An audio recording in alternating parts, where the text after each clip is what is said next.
కాకినాడ జిల్లా తుని మండలం సిహెచ్ అగ్రహారానికి చెందిన 2 ఏళ్ల చిన్నారి జ్ఞానేశ్వరి అదృశ్యం కేసు మిస్టరీ ఇంకా వీడలేదు. అన్ని కోణాల్లోనూ పోలీసులు దర్యాప్తు కొనసాగుతోంది. చిన్నారి అదృశ్యమైన ప్రాంతంలో అడవి జంతువులు, కొండ చిలువ వంటివి ఏమైనా ఉన్నాయా అన్న కోణంలోనూ పోలీసులు పరిశీలిస్తున్నారు. ఇందులో భాగంగా సీన్ రీకన్స్ట్రక్షన్ చేశారు. తోట, కొండ ప్రాంతం సరిహద్దుల వద్ద ఇనుప కంచెకు 2 బొమ్మలను అమర్చారు. వీటిలో మాంసాహారం పెట్టారు. ఈ వాసనకు ఏమైనా జంతువులు వస్తాయా అని చుట్టూ కెమెరాలు అమర్చి నిఘా పెట్టారు. అంటే ఇది is one of probability.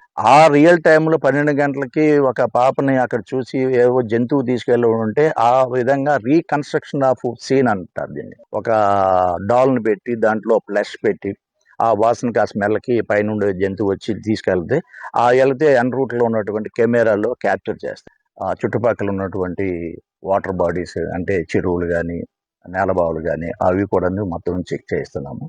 In case ఆ పాపం దూరము ఇల్లు ఉంటుందా, లేదంటే ఏదైనా యానిమల్ క్యాచింగ్ తీసుకెళ్ళి అటువైపు తీసుకెళ్ళి ఇప్పుడు కొండపైన అవి దాంతోపాటు దీన్ని కనెక్టివిటీ ఉన్నవి మొత్తం 11 హిల్స్ ఉన్నాయి. ఇప్పుడు ఒక 4 హిల్స్ మేము వెరిఫై చేశాము. తరోగా అది కోంబింగ్ చేయించాము.